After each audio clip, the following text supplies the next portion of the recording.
இந்த மலை பிரசங்கத்திற்கும் நம்முடைய இந்திய தேசத்தின் விடுதலைக்கும் ஒரு சம்பந்தம் உண்டு. இன்றையிலிருந்து நாம் தியானிக்க போகிற மலை பிரசங்கத்திற்கும் நம்முடைய இந்திய தேசத்தின் விடுதலைக்கும் ஒரு சம்பந்தம் உண்டு. அது என்னன்னா, நம்முடைய தேச தந்தை காந்தியடிகளார் அவர் இப்படியாய் சொல்லுகிறதை நம்ம கேட்டிருக்கிறோம். என்னன்னா, இந்திய தேசத்தின் விடுதலைக்காக அகிம்சை என்னும் ஆயுதத்தை கைகளிலே நான் எடுக்கிறதற்கு இயேசு கிறிஸ்துனுடைய மலை பிரசங்கம் எனக்கு ஊன்றுதலாய் இருந்தது அப்படின்னு காந்தியடிகளார் தன்னுடைய ஒரு பேட்டியிலே அவர் சொல்லி இருக்கிறார். ஹல்லேலூயா. நான் சொல்லுவேன், இந்த மலை பிரசங்கம் ஒரு தேசத்தினுடைய சிறையிருப்பை மாற்றுகிறதற்கு வல்லமை மிக்கது என்று சொன்னால், உங்களுடைய வீட்டில் இருக்கிற சிறையிருப்பை மாற்றுகிறதற்கும் அதற்கு வல்லமை உண்டு. ஹல்லேலூயா. ஒரு தேசத்தினுடைய சிறையிருப்பையே ஒரு வார்த்தை மாற்றுகிறதுன்னா, அதே வார்த்தை என்னுடைய வீட்டில் இருக்கிற சிறையிருப்பையும் எனக்குள் இருக்கிற சிறையிருப்பையும் மாற்றுகிறதற்கு வல்லமை மிகுந்ததாய் இருக்கிறது என்பது அதிக நிச்சயம். ஒரு ஆமென் சொல்ல கேட்கலாமா? நான் விசுவாசிக்கிறேன், இந்த சத்தியத்தை உன்னிப்பாய் கண்ணும் கருத்துமாய் கவனித்து அந்த சத்தியத்தை தன்னுடைய வாழ்க்கையாய் மாற்றுகிற உங்களுடைய வீட்டிலே விடுதலையை கர்த்தர் கட்டளையிடுவார். கரம் தட்டி கர்த்தருக்கு நன்றி செலுத்துங்க பார்க்கலாம். ஹல்லேலூயா. பக்கத்துல கைகளை பிடிச்சு சொல்லுங்க, இன்றைக்கு உங்களுடைய வீட்டினுடைய விடுதலை ஆரம்பமாகிறது. ஹல்லேலூயா. ஆமென். ரொம்ப சந்தோஷமான காரியம் என்னன்னா, நம்முடைய சொந்த குடும்பம் விடுதலையோடு கூட தேவனை ஆராதிக்க வேண்டும். கர்த்தருடைய பிள்ளைகள் நீங்களும் நானும் கர்த்தரை ஆராதிக்கிறோம், அது நன்மை. ஆனால் நம்முடைய குடும்பத்திலே அநேக பிள்ளைகள், நம்முடைய கணவனார்கள், மனைவி, அநேகர் குடும்பத்தில் வீட்டில் இருக்கிறாங்க, இன்னும் ஆண்டவரை ஏற்றுக்கொள்ளாதபடி ஒரு சிறையிருப்போடு வாழ்ந்து கொண்டு வருகிறார்கள். நான் சொல்லுவேன், இந்த மலை பிரசங்கத்தின் மூலியமாய் அவர்களுடைய ரட்சிக்கப்படக்கூடாதபடி இருக்கிற சிறையிருப்பை ஆண்டவர் மாற்றி போடுவார். கரம் தட்டி கர்த்தருக்கு நன்றி செலுத்துங்க பார்க்கலாம். ஹல்லேலூயா, அல்லேலூயா. ஆமென். அதற்கு ஆதாரமாய் எடுத்து வாசிக்கலாம். மத்தேயு 5வது அதிகாரம் 1வது வசனத்தை ஒருவர் வாசிக்க நாம் யாவரும் கேட்கலாம். அவர் திரளான ஜனங்களை கண்டு மலையின் மேல் ஏறினார். அவர் உட்கார்ந்த பொழுது அவருடைய சீஷர்கள் அவரிடத்தில் வந்தார்கள். ஹல்லேலூயா. அவர் திரளான ஜனங்களை கண்டு மலையின் மேல் ஏறினார். அவர் மலையின் மேல் ஏறி அந்த குன்றின் மேல் உட்கார்ந்த உடனே அவருடைய சீஷர்கள் அவரிடத்தில் வந்தார்கள். நம்முடைய வேதத்திலே ஒவ்வொரு வசனமும், ஒவ்வொரு வசனத்தினுடைய வார்த்தையும், ஒவ்வொரு வார்த்தையினுடைய உறுப்புகளும் ஆவிக்குரிய அர்த்தங்களையும் உலக பிரகாரமான அர்த்தங்களையும் கொண்டது. இந்த இடத்திலே வாசிக்கப்பட்டதான வசனத்திலே இயேசு திரளான ஜனங்களை கண்டு மலையின் மேல் ஏறினார். அப்போ மலையின் மேல் ஏறுகிறதற்கு முதலாவது உலக பிரகாரமான அர்த்தம் ஒன்று உண்டு, ஆவிக்குரிய அர்த்தம் ஒன்று உண்டு. உலக பிரகாரமான அர்த்தம், எதற்கு ஆண்டவர் மலையின் மேல் ஏறுகிறார்? முதலாவது வசனம் சொல்லுகிறது, அந்த மலை பிரசங்கத்தை கேட்கிறதற்காய் கூடியிருந்த புருஷர்கள் மாத்திரம் 5000 பேர். புருஷர்கள் என்று சொன்னால் அவர்களுக்கு பெண் ஜாதிகள் இருப்பார்கள். 5000 அவர்களுக்கு ஒரு பெண் ஜாதி 5000. மொத்தம் எத்தனை? நல்ல சத்தமா சொல்லுங்க, 10,000.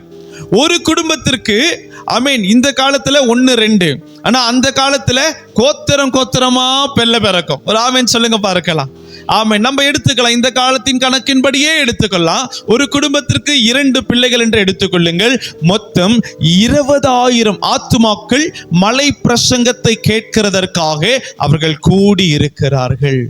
அல்லேலூயா. 20,000 ஆத்துமாக்கள் ஆண்டவருடைய வார்த்தையை கேட்கிறதற்காக, அருள்நாதர் இயேசுனுடைய சத்தியத்தை அறிந்து கொள்ளுகிறதற்காக அவர்கள் காத்திருக்கிறார்கள்.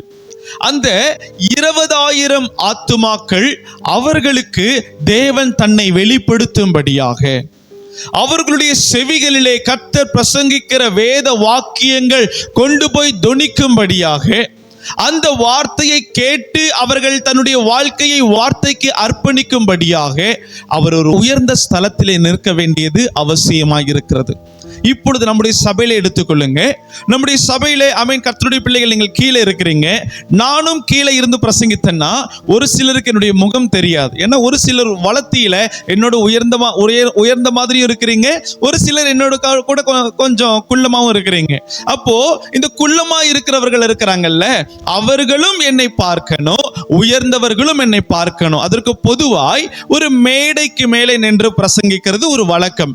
அதே போல அருள்நாதர் இயேசு கிறிஸ்து உலக பிரகாரமாக தன்னை ஒரு மலையின் மேல் ஏறி அவர் தன்னை அமர்த்தி கொண்டு அவர் கர்த்தருடைய வார்த்தை, தன்னுடைய வார்த்தையை அவர் பிரசங்கிக்க ஆரம்பிக்கிறார். ஒரு ஆமென் சொல்லுங்களேன். இது உலக பிரகாரமான ஒரு காரியம், மலையின் மேல் ஏறுதல். ஆனால் இன்றைக்கு நாம் மிக மிக மிக முக்கியமாய் கற்றுக்கொள்ள போகிறது என்னன்னா, இந்த மலை ஏறுதல் அதனுடைய ஆவிக்குரிய பதங்களை குறித்து நாம் பார்க்க போகிறோம். அந்த ஆவிக்குரிய பதம் நம்முடைய வாழ்க்கையை ஆசீர்வதிக்கும். ஒரு ஆமென் சொல்ல கேட்கலாம். ஹல்லேலூயா, ஆமென். எடுத்து வாசிக்கலாம். அதற்கு ஆதாரமாய் யாத்திராகமத்தின் புஸ்தகம் 19வது அதிகாரம் 3வது வசனத்தை ஒருவர் வாசிக்க நாம் யாவரும் கேட்கலாம். ஏறி போனான். மோசே தேவனிடத்திற்கு, ஏகமாய் சொல்ல கேட்கலாம், மோசே தேவனிடத்திற்கு ஏறி போனான். கர்த்தர் மலையிலிருந்து அவனை கூப்பிட்டு, கர்த்தர் மலையிலிருந்து மோசையை கூப்பிட்டு, போதுமா? ஒரு ஆமென் சொல்ல கேட்கலாம்.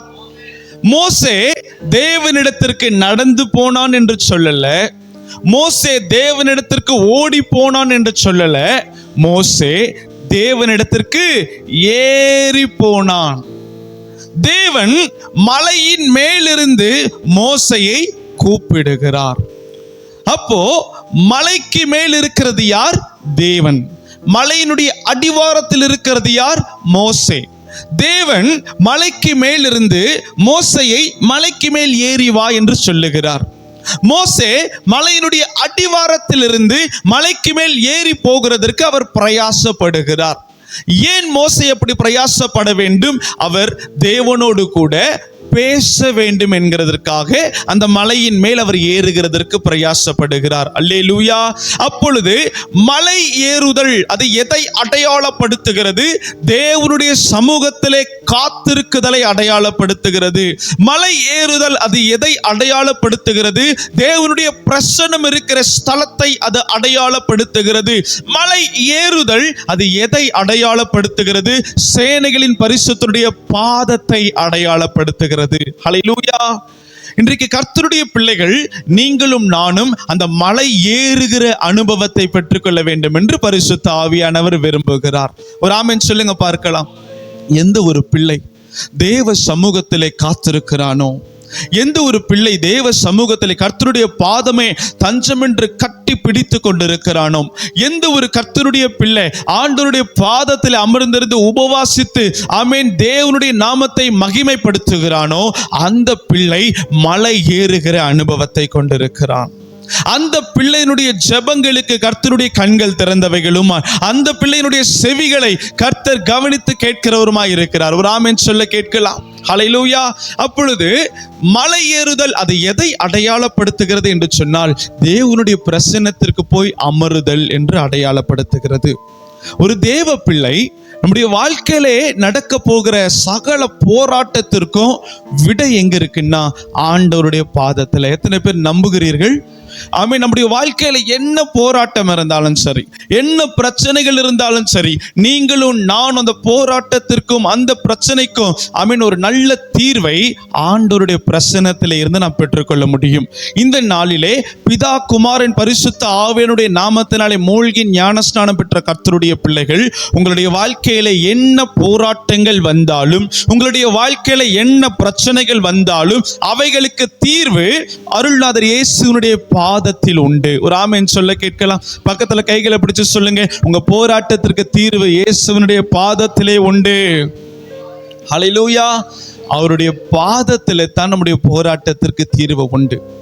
ஆனால் நம்முடைய வாழ்க்கையில ஏற்படுகிற பிரச்சனைகள், போராட்டங்களுக்கு நாம் எந்த இடத்துல போய் தான் தீர்வை சம்பாதித்துக் கொள்ள முடியும்? அது ஆண்டவருடைய பாதத்திலே மாத்திரம்தான். ஆனால் மலை ஏறும் பொழுது ஒரு சில கடினமான பாறை கற்களை நாம் கடந்து போக வேண்டும். மலை ஏறும் பொழுது ஒரு சில முற்கள் நம்முடைய பாதங்களை குற்றி கிழிக்க வாய்ப்புகள் உண்டு. நம்ம நார்மலா ஒரு தெருவுல நடக்கிறது போல மலைக்கு மேல ஏறிட முடியாது. மலை ஏறும் பொழுது ஒரு சில கிரயங்களை நம்ம செலுத்த வேண்டும். அது இந்த சரீரத்திற்கு கொஞ்சம் வலிக்க தான் செய்யும். ஆமென் சொல்லுங்க பார்க்கலாம். நம்ம ரோட்ல அழகா நடந்துடலாம், 1 கிலோமீட்டர் கூட நடந்துடலாம். ஆனா ஒரு 10-15 மீட்டர் உயரம் இருக்கிற மலைக்கு மேல நம்ம ஏறணும்னா மிகுந்த பிரயாசத்தை ஏற்படுத்த வேண்டியது இருக்கு. அப்போ நம்ம ரோட்டில் நடக்கிறது ரொம்ப சுலபம். ஆனால் பிரயாசப்பட்டு ஆண்டவருடைய பாதத்திலே அமருகிற ஒவ்வொருவருக்கும் கர்த்தர் சொல்லுகிறார், நான் உனக்கு விடுதலையை வைத்திருக்கிறேன். கரம் தட்டி கர்த்தருடைய நாமத்தை மகிமைப்படுத்துங்க பார்க்கலாம். ஹல்லேலூயா. யார் யாரெல்லாம் ஆண்டவருடைய சமூகத்திற்கு போகணும்னு பிரயாசப்படுறீங்களோ அவர்களுடைய வாழ்க்கையில ஆண்டவர் விடுதலையை வைத்திருக்கிறார். அல்லேலூயா. அவர் நீதியின் கரத்தினாலே தாங்குகிற கர்த்தர். அவர் கர்த்தருடைய சமூகத்திற்கு வருகிறவர்களையும் கர்த்தருடைய சமூகத்திற்கு வராதவர்களையும் அவர் வித்தியாசத்தினாலே அவர் வேர் பிரிக்கிற கர்த்தராய் இருக்கிறார். யார் யாரெல்லாம் கஷ்டப்பட்டு பிரயாசப்பட்டு மலை ஏறி ஆண்டவருடைய பாதத்தை பிடிக்கிறீர்களோ அவர்களுடைய ஜெபங்களுக்கு நிச்சயமாய் பதில் உண்டு.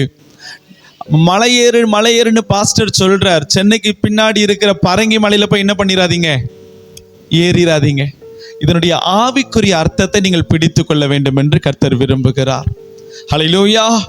இது மலைக்கு ஏறுதலை மாத்திரம் குறிக்காது, மலையில ஏறி ஆண்டவர் பாதத்துல நீங்க உட்கார வேண்டும் என்று கர்த்தர் விரும்புகிறார். ஹல்லேலூயா. இன்றைக்கு கர்த்தருடைய சமூகத்திலே நீங்களும் நானும் தனித்து காத்திருக்கிற ஒரு அனுபவத்தை நாம் சம்பாதித்து கொள்ள வேண்டும். இன்றைக்கு யாக்கோபு நம்ம வேதத்திலே பார்த்தோம், அவன் பிந்தி தனித்திருந்தானாம். எங்க தனித்திருந்தான்? பிந்தி. எத்தனையோ பேர் அவனுக்கு முன்னாடி போயிட்டாங்க, ஆனா அவன் மாத்திரம் பிந்தி தனித்திருந்தான். நான் சொல்லுவேன், என் வாழ்க்கையில இன்னும் நடக்க வேண்டிய நன்மை எனக்கு நடக்கல பாஸ்டர், நான் பிந்தி இருக்கிறேன். என் வாழ்க்கையில எனக்கு கிடைக்க வேண்டிய நன்மைகள் ஒன்னும் கிடைக்கல பாஸ்டர், நான் பிந்தி இருக்கிறேன். நீ பிந்தி இருந்தாலும் என் ஆண்டவர் உன்னோடு கூட இருக்கிறார். அவர் முந்தி ஓட பண்ணுவார். கரங்களை தட்டி கர்த்தருடைய நாமத்தை மகிமைப்படுத்துங்க பார்க்கலாம். ஹல்லேலூயா. நீங்க ஆண்டவருடைய பாதத்திலே பிந்தி தனித்திருக்கிறதை மலை ஏறுகிற அனுபவமாய் வேதம் பார்க்கிறது. எந்த பிரச்சனையா இருந்தாலும், எந்த போராட்டமா இருந்தாலும் ஆண்டவருடைய பாதத்தை பிடித்து தரித்து கொண்டிருக்க வேண்டும் என்று ஆண்டவர் விரும்புகிறார். செய்வீங்களா? அல்லேலூயா. ஆமென். இப்போ மலை ஏறுகிறது கொஞ்சம் கடினம் தான். நம்ம மாம்சமா ஏதாகிலும் ஒரு காரியத்தை செய்யணும்னா வேக வேகமா செஞ்சிருவோம். ஆனா ஒரு தேவ பிள்ளைக்கு ரொம்ப கடினமான ஒரு வேலை என்னன்னா, ஆண்டவர் பாதத்தில் அமர்ந்திருந்து ஒரு மணி நேரம் நீ பிரேயர் பண்ணுன்னு சொன்னா அது ரொம்ப கடினமா இருக்கும். ஆமாவா இல்லையா? ஆனா உண்மையை சொல்லுவேன், உண்மையான கர்த்தருடைய பிள்ளைகள் ஆண்டவருடைய பாதத்தில் உட்காருகிறத அவர்கள் தெரிந்து கொண்டாங்கன்னா அதை காட்டிலும் ஒரு மகிமையான நன்மைகள் வேற எங்கேயுமே கிடையாது. ஹல்லேலூயா. ஆமா, ஏதாவது ஒரு வேலை இருக்குன்னு வச்சுக்கொள்ளுங்களேன். அந்த வேலைக்கு நீங்க உங்களுடைய மாம்சத்தினுடைய முயற்சி அது தேவைப்படுகிறதுன்னு வைத்துக் கொள்ளுங்க. அந்த மாம்ச முயற்சியினாலே நீங்கள் எவ்வளவு காரியத்தை செய்து முடிப்பீர்களோ அதை காட்டிலும் ஆண்டவருடைய பாதத்திலே நீங்க அமர்ந்திருக்கும் பொழுது, ஆண்டவருடைய சமூகத்திலே நீங்கள் காத்திருக்கும் பொழுது பரிசுத்த ஆவியானவர் தன்னுடைய தூதர்களை அனுப்பி அந்த காரியத்திலே நன்மைகளை செய்வார். கரம் தட்டி கர்த்தருக்கு நன்றி செலுத்துங்க பார்க்கலாம். ஹல்லேலூயா. பிந்தி தனித்திருக்கிற அனுபவம் நல்லது. ஒருவேளை நீங்க கொஞ்சம் பின்னாடி இருக்கிறீங்க, நிறைய நன்மைகளை பெற்றுக்கொள்ள முடியாதபடிக்கு கொஞ்சம் பின்னாடி இருக்கிறீங்கன்னா அது நல்லது. அல்லேலூயா. ஏன் நல்லது தெரியுமா? ஏன் நல்லது? பின்னாடி இருக்கும் பொழுது உங்க கூட கர்த்தர் இருக்க வேண்டும். ஒரு ஆமென் சொல்லுங்க பார்க்கலாம். அப்போ பிந்தி தனித்திருக்குதல் நமக்கு ஒரு ஆசீர்வாதமான காரியம். சரியா? அல்லேலூயா. நீங்க நினைக்கலாம் எல்லாருக்கும் இந்த டைம்ல கல்யாணம் ஆயிட்டு, எனக்கு மட்டும் இன்னும் கல்யாணம் ஆகல, என் பிள்ளைக்கு மட்டும் கல்யாணம் ஆகல. அது நல்லது. ஒரு ஆமென் சொல்லுங்க. நீங்க கர்த்தருடைய பாதத்திலே தனித்திருக்க ஆண்டவர் மகிமையான நன்மைகளை கொண்டு வந்து சேர்ப்பார். ஆமென். அந்த வசனத்தை மறுபடியும் நாம் வாசிக்க கேட்கலாம். மத்தேயு 5 முதலாவது வசனம். அவர் திரளான ஜனங்களை கண்டு மலையின் மேல் ஏறினார். போதுமா? முதலாவது அவர் யாரை கண்டு மலையின் மேல் ஏறினார்? என்ன பார்த்து சொல்லுங்க, யாரை கண்டு மலையின் மேல் ஏறினார்? திரளான ஜனங்கள். அந்த திரளான ஜனங்களிலே அநேகர் கடன் பாரத்தோடு இருந்திருப்பார்கள், அநேகர் போராட்டத்தோடு கூட இருந்திருப்பார்கள், அநேகர் வியாதியோடு கூட இருந்திருப்பார்கள், அநேகர் போராட்டத்திலேயும் பிரச்சனைகளோடு கூட இருந்திருப்பார்கள். ஹல்லேலூயா. அந்த திரள் கூட்ட ஜனங்களை கண்ட அருள்நாதர் இயேசு அவர் மலையின் மேல் ஏறினார். அப்போ அந்த திரள் கூட்ட ஜனங்கள் எதை அடையாளப்படுத்துகிறது? பிரச்சனைகளை அடையாளப்படுத்துகிறது, போராட்டங்களை அடையாளப்படுத்துகிறது. இன்றைக்கு ஆண்டவர் அந்த பிரச்சனைகளையும் போராட்டங்களையும் கண்டு அவர் எங்கு ஏறினார்? மலையின் மேல் ஏறினார். ஹல்லேலூயா. ஆம், அவர் மலையின் மேல் ஏறினார். இன்றைக்கு நம்முடைய வாழ்க்கையிலையும் அதே பிரச்சனைகள் இருக்குதானே, அதே போராட்டங்கள் இருக்குதானே, அதே கடன் பிரச்சனைகள் நம்முடைய வாழ்க்கையில இருக்கு, சரீரத்தில் பலவீனங்கள் நம்முடைய வாழ்க்கையில இருக்கு. அது எல்லாவற்றையும் கண்டு எந்த இடத்துல நம்ம ஏற வேண்டுமா? மலைக்கு மேல் நாம் ஏற வேண்டும். ஒரு ஆமென் சொல்ல கேட்கலாம். அப்படி மலையின் மேல் ஏறுகிற அந்த அனுபவத்தை நாம் பெற்றுக்கொள்ள வேண்டும் என்று கர்த்தர் விரும்புகிறார். ஹல்லேலூயா. ஆமென். அந்த பலவீனத்தை குறித்து, அந்த போராட்டத்தை குறித்து நாம் அஞ்சி கலங்கி அப்படியே உட்காராமல் ஆண்டவருடைய பாதத்திற்கு வர வேண்டும் என்று கர்த்தர் விரும்புகிறார். ஆமென். ஒரு முறை நான் கடந்த நாட்களில் சொன்னேன்னு நினைக்கிறேன். என்னன்னா, நம்முடைய சிறிய சபையிலிருந்து கர்த்தருடைய வார்த்தையை தியானித்து எடுக்கும் பொழுது ஒரு சனிக்கிழமை ஆண்டவருடைய வார்த்தையை தியானிக்கும் பொழுது என்னுடைய சரீரத்தில் திடீரென்று ஒரு வலி, அதாவது ரைட் சைடு இந்த கை தோள்பட்ட முழுக்க ஒரு வலி. உடனே ஆண்டவருடைய சமூகத்திலே நான் இப்படியாய் ஜெபித்த, ஆண்டவரே, இந்த வலி மருத்துவர்களிடத்திலே போனால் இந்த வலிக்கு தீர்வு கிடைக்குமா கிடைக்காதா? டாக்டர் கிட்ட போனா தீர்வு கிடைக்குமா கிடைக்காதா? ஒரு ஆமென் சொல்லுங்களேன். ஆனால் ஒரு சில பிரச்சனை டாக்டர் கிட்ட போனாலும் தீர்வு கிடைக்காத பிரச்சனைகள் உண்டு. ஆமாவா? ஆமா தானே? டாக்டர் கிட்ட போனாலும் தீர்வு கிடைக்காத ஒரு பிரச்சனைகள் உண்டு. அந்த பிரச்சனைகளுக்கு தீர்வை கர்த்தர் எங்க தான் வைத்திருக்கிறார்? அவருடைய பாதத்திலே. ஹல்லேலூயா. ஆமென். ஆண்டவரே, நான் டாக்டர் கிட்ட போகணும்னா ஒரு சில பணம் செலவு பண்ணணும், நேரத்தை செலவு பண்ணணும். ஆனால் நான் பிரசங்கிக்கிற தேவன் நீர் மெய்யான மருத்துவர், நீர் பிரதான மருத்துவர், எனக்கு நீங்க சுகத்தை கொடுங்க ஏசப்பா அப்படின்னு ஜெபிக்கிற வேளையில, ஜெபித்த அந்த வார்த்தையினுடைய வாயிலிருந்து முழுவதுமாய் வெளிப்படல, ஆண்டவர் உடனடியான சுகத்தை கொடுத்தார். கரம் தட்டி கர்த்தருக்கு நன்றி செலுத்துங்க பார்க்கலாம். ஹல்லேலூயா. இன்னைக்கு ஆவிக்குரிய பெண்மணிகள், கர்த்தருடைய பிள்ளைகள், நம்முடைய சபையை சார்ந்தவர்களாக இருக்கட்டும், வேறு எந்த சபையை சார்ந்தவர்களாக இருக்கட்டும், ஏதாகிலும் ஒரு பலவீனம் வந்துருச்சுன்னா முதல்ல நம்ம என்ன தேடுறோம்? ஏதாவது ஒரு மாத்திரை கிடைக்குமா? ஏதாவது தலைவலியா ஒரு மாத்திரை கிடைக்குமா? தலைவலியா ஒரு தைல பாட்டில் கிடைக்குமா அப்படின்னு சொல்லிட்டு வீடு முழுக்க ராத்திரி 2 மணிக்கு பிசாச போல உலாவுகிறோம்.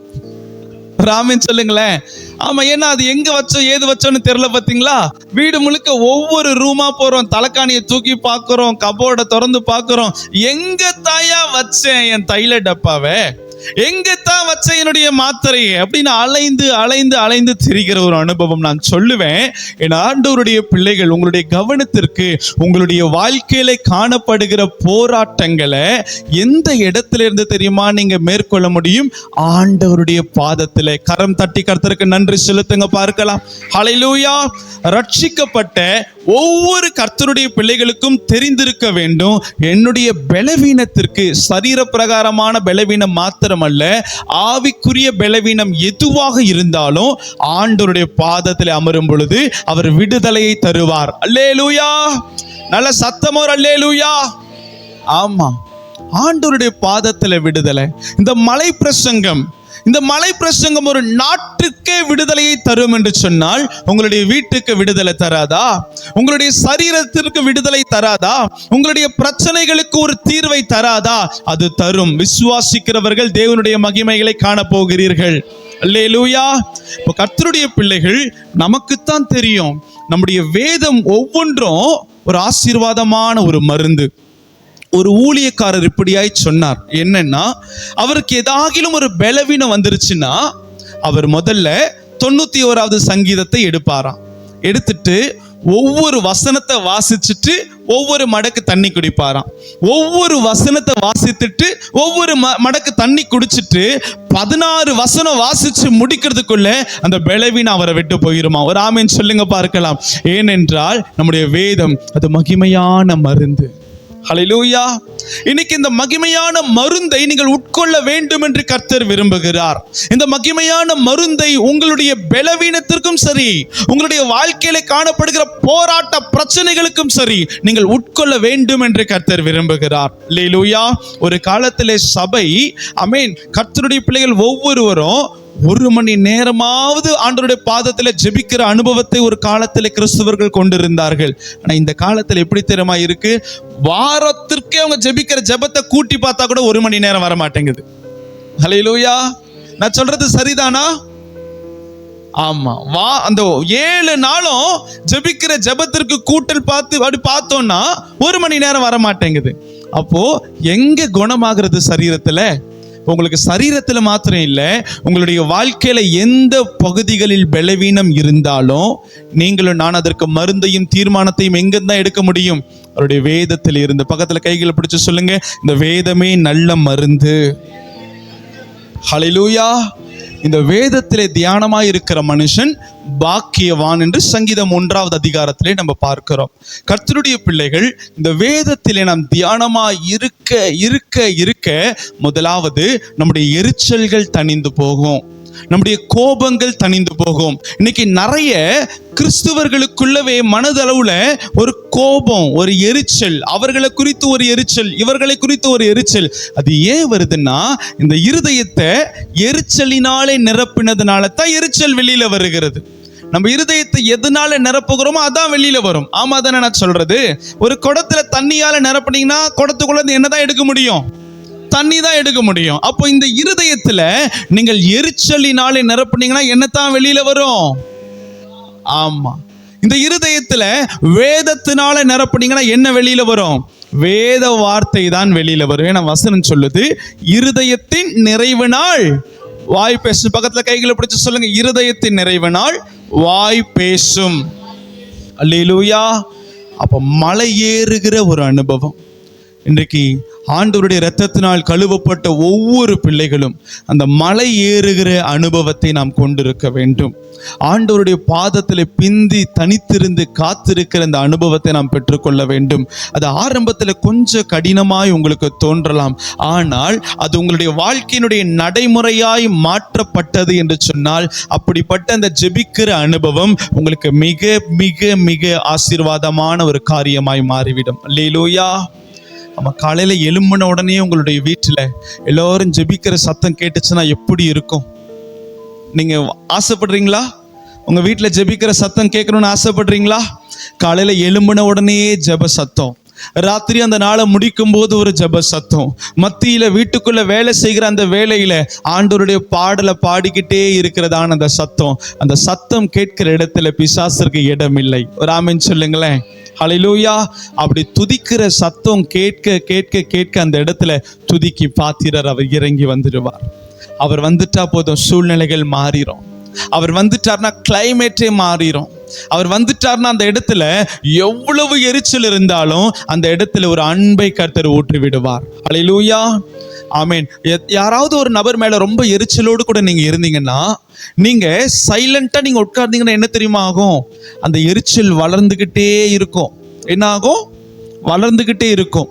நான் சைலண்டா தானே இருக்கிறேன், நான் வாயத்தை வந்து எதுவுமே பேசலையே, நான் உங்களிடத்துல போய் எந்த வாக்குவாதம் பண்ணலையே, நீங்க என்ன பண்ணாலும் என்ன தெரியுமா ஆகும்? எரிச்சல் பெருகி கொண்டே இருக்கும். அசிடிட்டி போல. ஒரு ஆமீன் சொல்லுங்க பார்க்கலாம். அப்படி பெருகிக்கிட்டே இருக்கும். அப்போ எப்பொழுது அந்த எரிச்சல் நம்ம விட்டு தணிந்து போகும்? நீங்க சும்மா ஆண்டவருடைய பாதத்துல வேதத்தை திறந்து சங்கீத புத்தகங்கள் அப்படியே வாசிங்களேன். வாசிக்க வாசிக்க வாசிக்க ஆட்டோமேட்டிக்கா உங்களுடைய இருதயத்தை கர்த்தர் சமாதானத்தினாலே நிரப்புவார். ஹல்லேலூயா. எத்தனையோ முறை ஊழியத்திலே ஒரு சில நெருக்கடிகள், என்னுடைய வேலை ஸ்தலத்திலே ஒரு சில நெருக்கடிகள், எல்லாவற்றிற்கும் ஒரு நல்ல ஒரு பதிலை வேதத்திலிருந்து என் ஆண்டவர் தந்தார். ஹல்லேலூயா. ஆமென். என் ஆண்டவர் எனக்கு ஒரு காரியத்தை சொல்லி கொடுத்தார். நம்முடைய வாழ்க்கையில பிரச்சனைகள் வரும் பொழுது, போராட்டம் முற்செடிகளை போல் நம்மை நெருக்கும் பொழுது, நீங்களும் நானும் எந்த இடத்திலிருந்து தான் நன்மைகளை பெற்றுக்கொள்ள முடியும் தெரியுமா?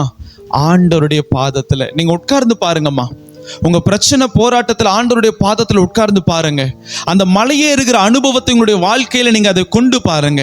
ஆண்டவர் அவர் உங்களுக்காக வைத்திருக்கிற நன்மைகளை உங்களுடைய கண்கள் காணும். ஹல்லேலூயா, ஆமென். ஒரு வானத்துல பறக்கிற கழுகை நீங்க பார்த்திருப்பீங்க.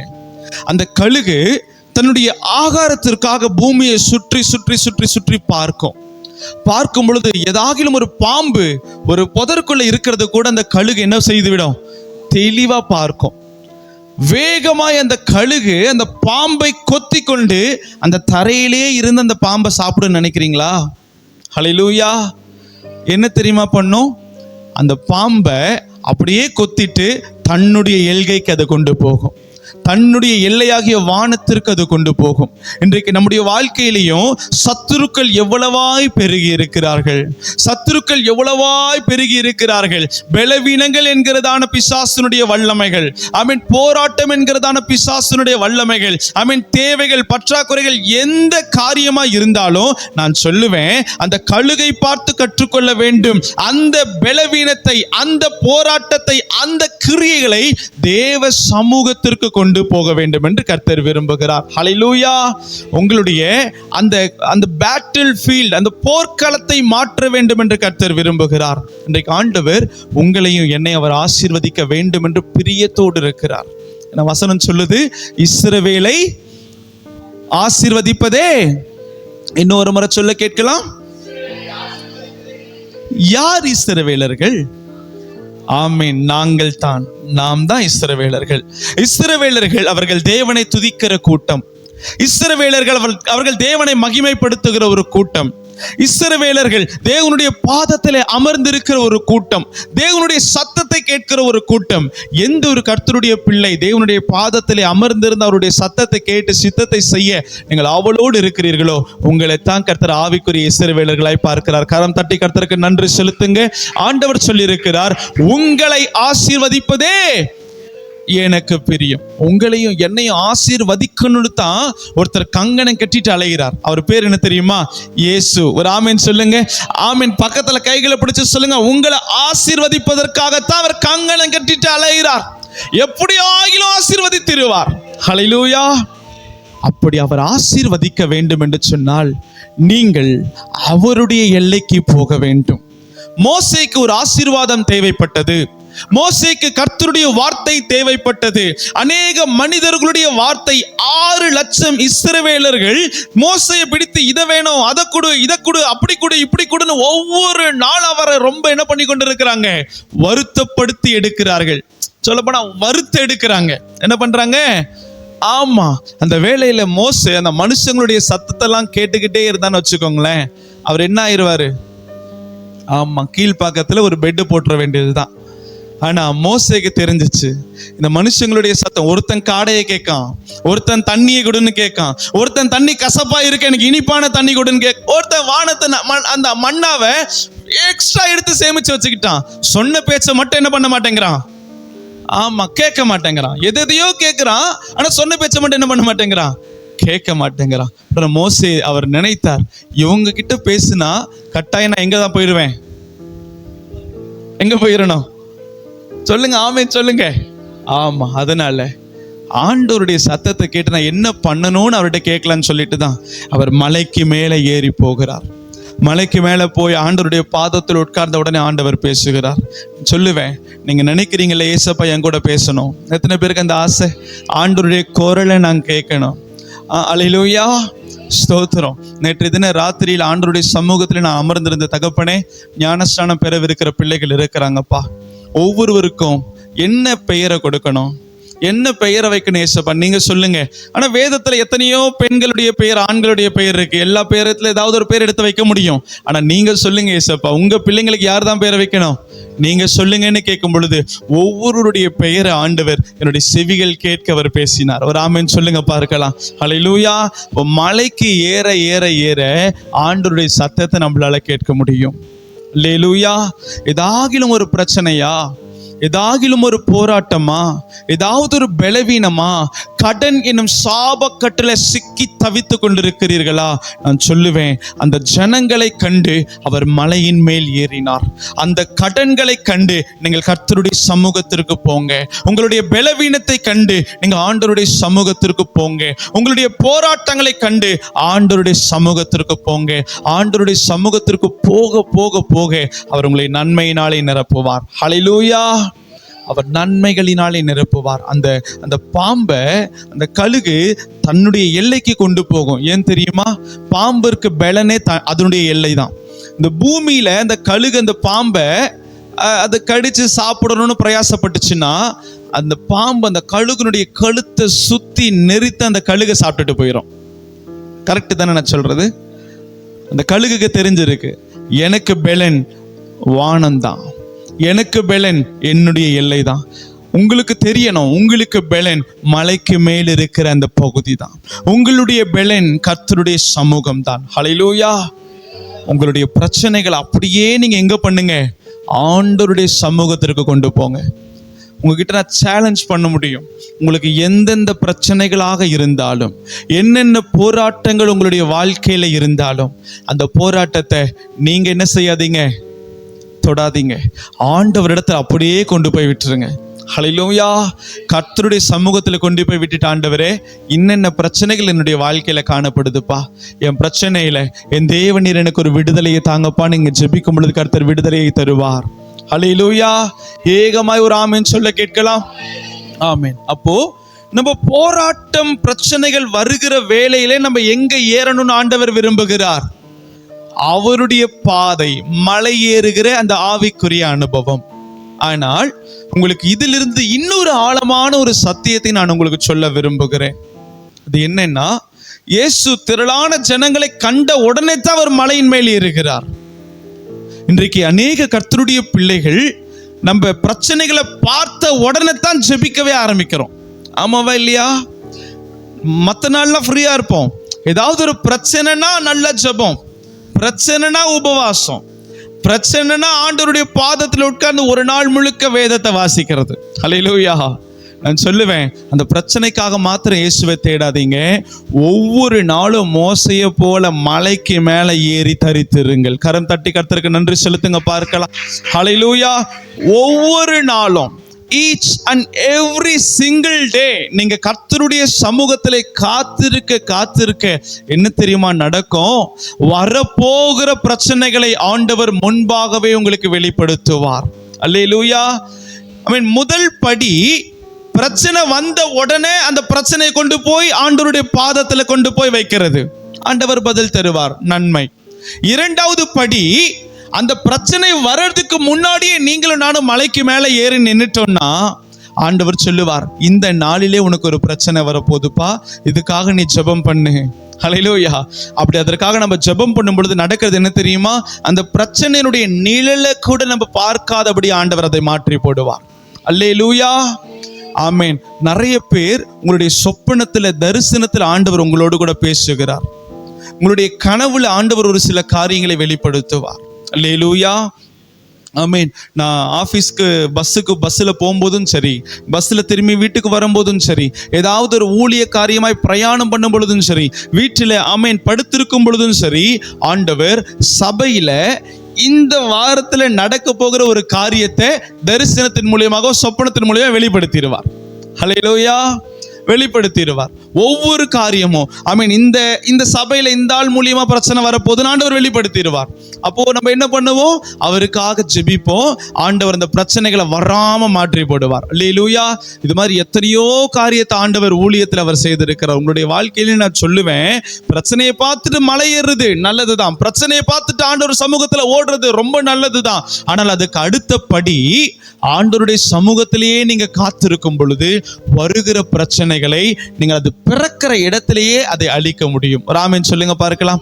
எத்தனை பேருக்கு உண்மையாகவே ஆசை, என் வாழ்க்கையில பிரச்சனை வருதுன்னா அதை முழுவதுமாய் நான் அழிக்க வேண்டும் என்று? ஹல்லேலூயா. ஆனா மாம்ச பிரகாரமாய் அந்த பிரச்சனையை நம்மளை எதிர்கொள்ள அந்த பிரச்சனை பெருசா தான் ஆயிட்டு இருக்கு. மாம்ச பிரகாரமா இப்போ ஒரு இடத்துல நீங்க கடன் வச்சிருக்கிறீங்கன்னா, அந்த கடனை அடைக்கிறதுக்கு இன்னொருத்தர்கிட்ட கடன் வாங்கி அடைச்சிட்டீங்கன்னா அந்த கடன் முழுசா என்னவாகாது? அடையாது. நான் சொல்லுவேன், ஆண்டவருடைய பாதத்திற்கு நீங்க போய் உங்களுடைய ப்ரேயர் டைரி எடுங்க. ப்ரேயர் டைரியுடைய பின்னாடி லாஸ்ட் பேஜில் உங்களுடைய எல்லா ஜப குறிப்பையும் அதில் எழுதுங்க. ஹல்லேலூயா. என்னுடைய ப்ரேயர் டைரியில் நீங்கள் பார்த்தீங்கன்னா பின்னாடி ஃபுல்லாக ஜப குறிப்பாக தான் இருக்கும். எனக்கு இது தாங்க ஏசப்பா, எனக்கு இது தாங்க ஏசப்பா, எனக்கு இது வேணும், அது வேணும், அது வேணும்னு கேட்டு கேட்டு கேட்டு எழுதி வச்சிருப்பேன். நடக்கிறது என்ன தெரியுமா? ஒவ்வொரு நாளும் கர்த்தர் அதிசயங்களை காண பண்ணுவார். ஹல்லேலூயா. உடனே என்ன பண்ணுவேன், அந்த ஜப குறிப்பு அது சந்திக்கப்பட்டதுன்னு டிக்க போட்டு அந்த இடத்துல ஒரு டேட்டை போட்டு விட்டுருவேன். அப்படி நான் ஆண்டவர் இடத்துல ஒரு பொருத்தனையோடு கூட இருக்கிற, ஆண்டவரே ஒரு 14 ஜப குறிப்பை எழுதி வைத்திருக்கிறேன், இந்த 14 நீங்க சந்திச்சிட்டீங்கன்னா நான் சபையில் இதை வாசித்து சாட்சி சொல்லுவேன். ஹல்லேலூயா. ஆண்டவருடைய பாதத்தில் அமருகிற ஒரு அனுபவம் இனிமே பண்ணுவீங்களா? ஹல்லேலூயா. ஒரு நாளைக்கு 1 மணி நேரமாவது நம்ம எந்த இடத்துக்கு போகணும்? கர்த்தருடைய பாதத்திற்கு. அந்த மலையேறுகிற அந்த அனுபவம். அப்படி ஒரு நாளைக்கு 1 மணி நேரம் கூட உங்களால ஜெபிக்க முடியலன்னா சம்திங் ராங். ஹல்லேலூயா. அதனால கர்த்தருடைய பிள்ளைகள், இந்த நாளிலே மலையேறுதல் அதை குறித்து நம்ம பார்த்திருக்கிறோம். ஆண்டவர் பெரிய காரியங்களை செய்ய போகிறார். நம்ம ஜெபிக்க போகிறோம்.